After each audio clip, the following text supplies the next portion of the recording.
We all know this moment. You're looking for a certain aspect on a ring, for example, or for the amulet. And now you're walking up to the Obol vendor and you're like, sure, I'm going to start buying rings or amulets because that's what I'm looking for. It should be one that's popping. Well, completely wrong. It's the worst thing you could actually do. Aspects are separated in two different categories. There's offensive and defensive aspects, and certain items can only roll a limited amount of them.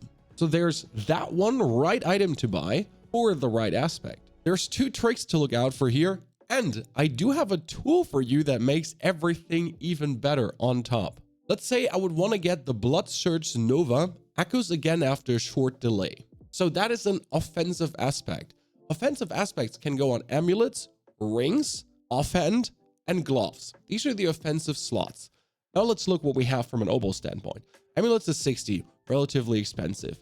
Weapons 75 and 50. We have the offhand for 40. And we have the gloves for 40 as well. Now, interesting enough, if you look into all these build planners and you would go on a ring, these are all the aspects that a ring could have. And that's quite rough, right?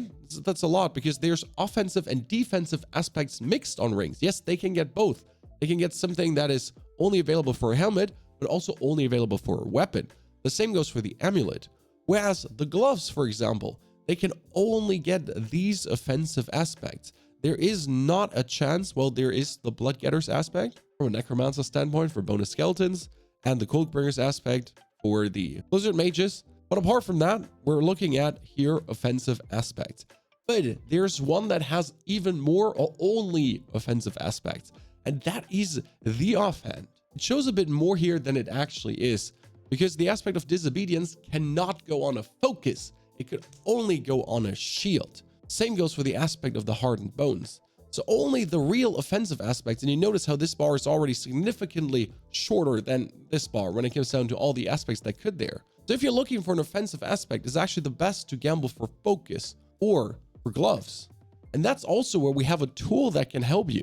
The tool is called the Diablo 4 Life Tool for Gambling Aspects. So we could go here for Necromancer, and then we're going for the Bloodbath aspect that we're looking for, which is unlocked in the Hoarfrost Demise and Fractured Peaks. So it gives you some information here as well. And it will show you the best item to gamble, which would be the offhand.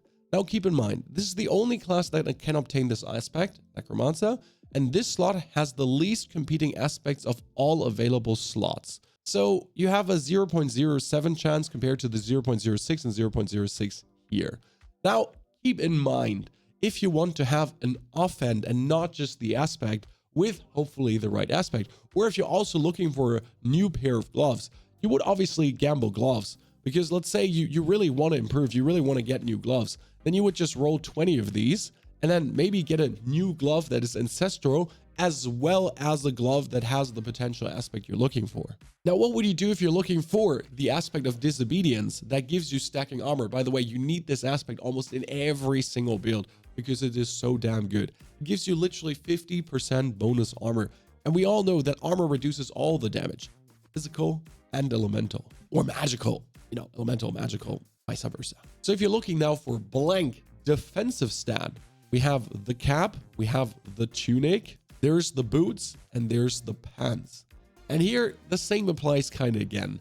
The pants can have visibly the least amount of, look at this. That's ridiculous. It can have disobedience, hardened bones for the necro only, aspect of might, shielding storm, necro only, aspect of the crowded sage, aspect of the deflecting barrier. You notice, if you go for helmet, there's so much more it can actually have. If you go for chest, the same in green. A little bit more can be had on the chest. So really, if you're looking for these neutral aspects, hands is what you're looking for. Let's see, we get the Necromancer and we're looking for disobedience, right? Hands, a Necromancer, disobedience, helm, chest, hands. Look at the chance in comparison. If you have been rolling amulets or even shield, once you make a little bit sense out of this, you feel so what the effing F?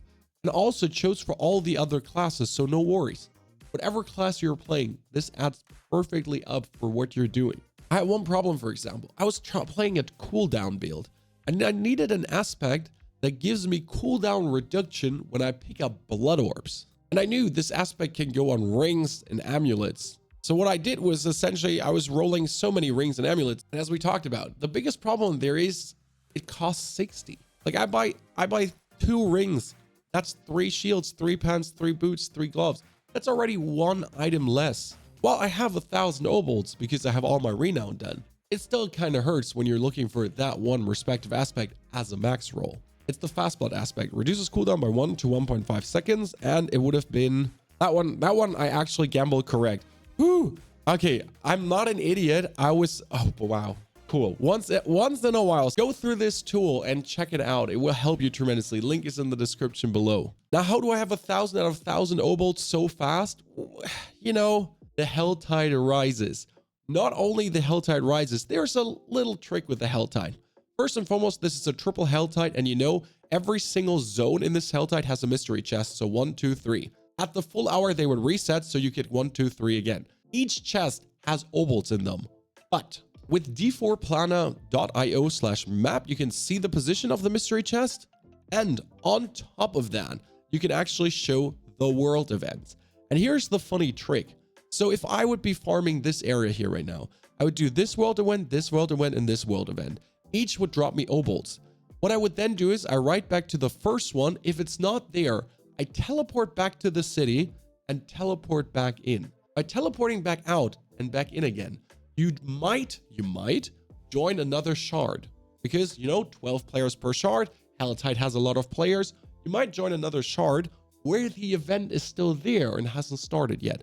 Do the event, go to the next one. It's not there, teleport out, teleport in again. By this, you could even just stay on one event, teleport out, in, out, in, out, in, and it works as well. Like that, you get your shards in no time, and you also get your obols up like no tomorrow. Usually in a 4 to 6 hour gaming session, I cap out on obols twice, sometimes 3 times, depending on how hardcore I'm going. Especially with Legion events mixed in. A Legion event gives you another 120, 150 obols sometimes. I hope this could help you, and if you want to know more about the dirty secrets of Helltides, there's the whole video that explains everything into the nitty-gritty detail. If you're more interested in seeing how a tier 94 dungeon is being torn apart by a necromancer, there's the video.